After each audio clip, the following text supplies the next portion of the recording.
Olá, meu nome é Ricardo Ora Carneiro. Tenho 45 anos de idade e quero, através deste canal, compartilhar uma experiência macabra que tive nos anos de 1989, na cidade chamada Sete Lagoas, que fica na região do estado de Minas Gerais.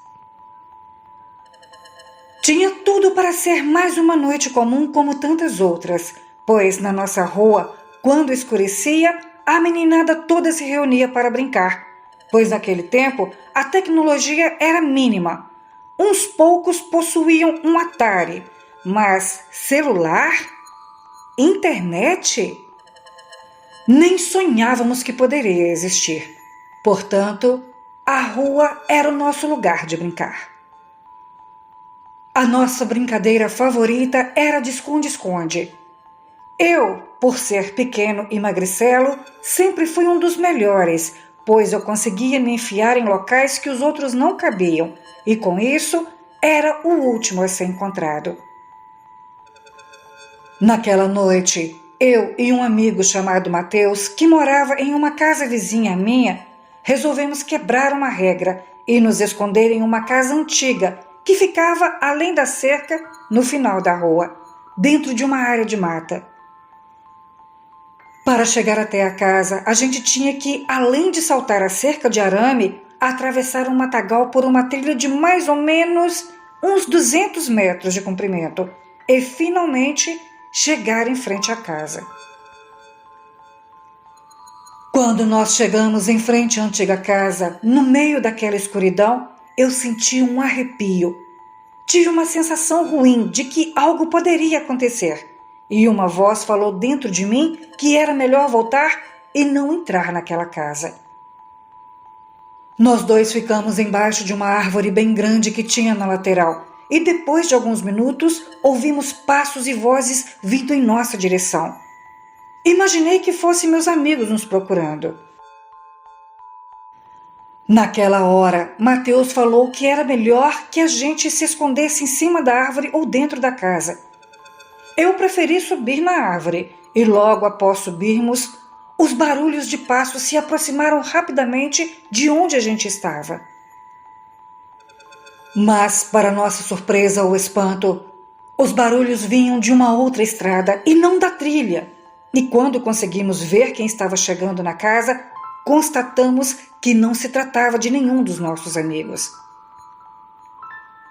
Era um grupo de pessoas diferente de tudo que eu já tinha visto.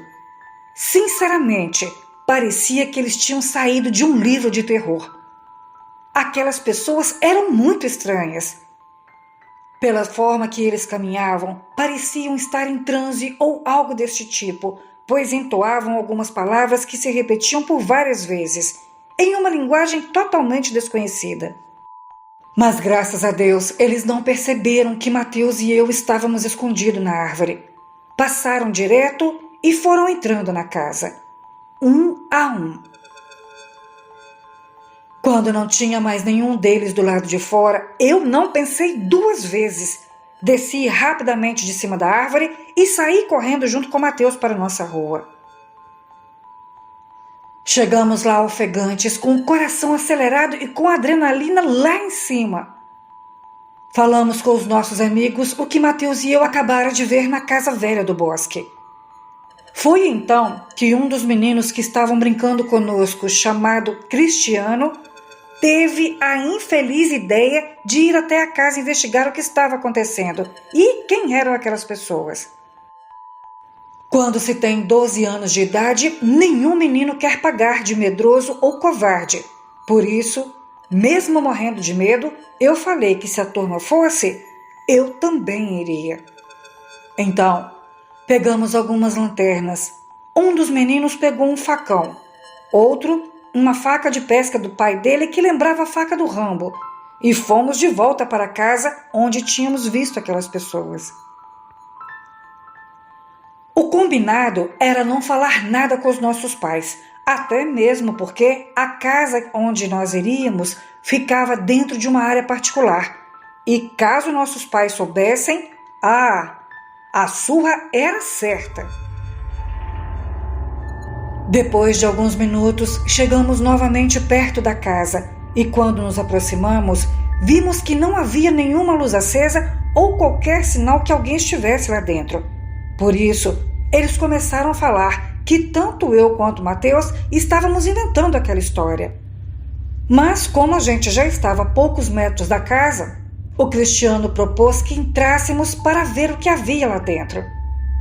Eu falei que era melhor não fazer isso, e na hora começaram a me chamar de medroso. Então, mesmo contra minha vontade, eu entrei junto com eles na casa. Como eu era bem pequeno, passei por uma abertura em um vitrô que ficava na parte dos fundos e depois abri uma janela por onde os outros 6 passaram. A casa estava toda suja com casa de aranha, poeira e, pelo visto, há muito tempo ninguém colocava os pés lá dentro. Mas isso era impossível, já que horas antes, Mateus e eu vimos várias pessoas entrando nela.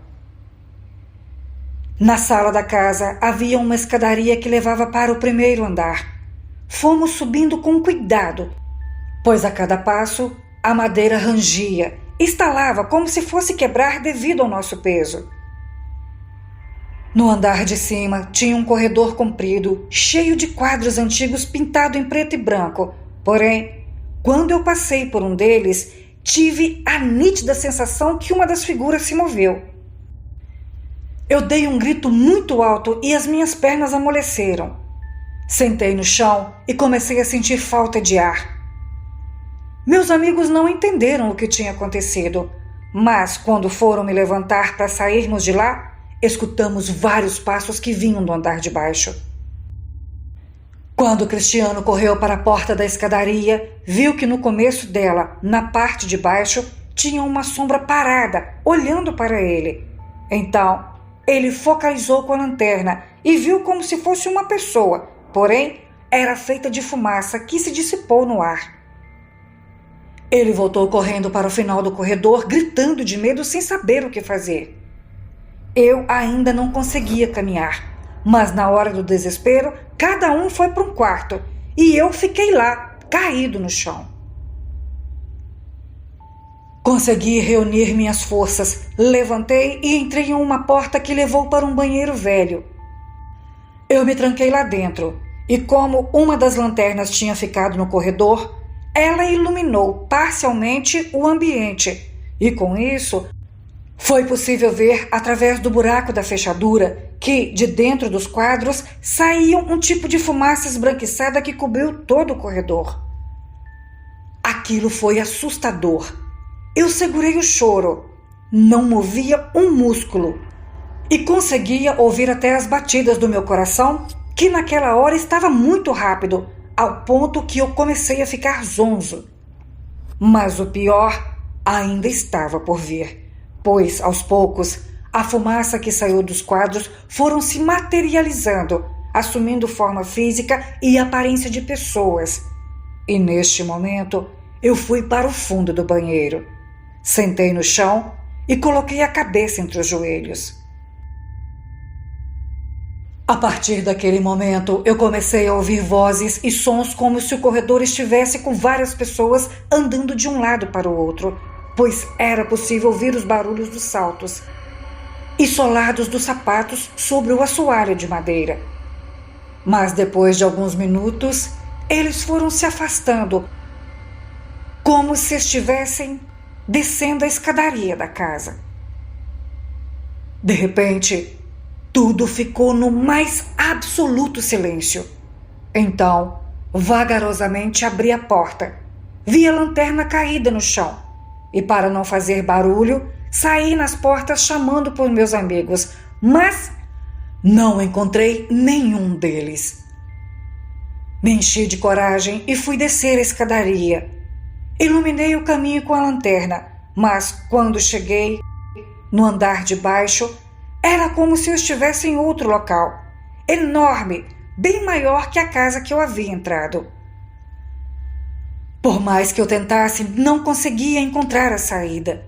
Entrava em um cômodo e como se passasse para o outro, como se fosse um imenso labirinto. Então, Eu me desesperei novamente. Era como se tudo aquilo fosse um pesadelo que não terminava nunca. Comecei a chamar bem alto por meus amigos. Eu gritava, chorava e ninguém respondia. Eu estava realmente sozinho dentro daquela casa, mas não sabia como fazer para ir embora. De repente, uma luz que lembrava uma fogueira apareceu e foi tão forte que eu não conseguia enxergar nada. Ela se aproximou de mim, porém emitia um calor que não me queimava e me deu uma sensação de paz e alívio, e aos poucos eu adormeci. Acordei horas depois ouvindo gritos do pessoal da rua me procurando, e quando abri meus olhos, eu estava no meio do matagal sem me lembrar de como cheguei lá. E o pior foi que os meus amigos disseram que quando eu passei pelo vitrô e abri a janela, saí correndo. Algumas pessoas acham que foi uma alucinação, mas eu tenho plena consciência que tudo aconteceu de verdade. Porém, eu não tenho como provar. Depois disso, fiquei recluso e o único que viu aquelas pessoas além de mim foi o Matheus. Mas pouco tempo depois, a família dele se mudou para BH e nunca mais tivemos notícia do paradeiro deles. Boa noite.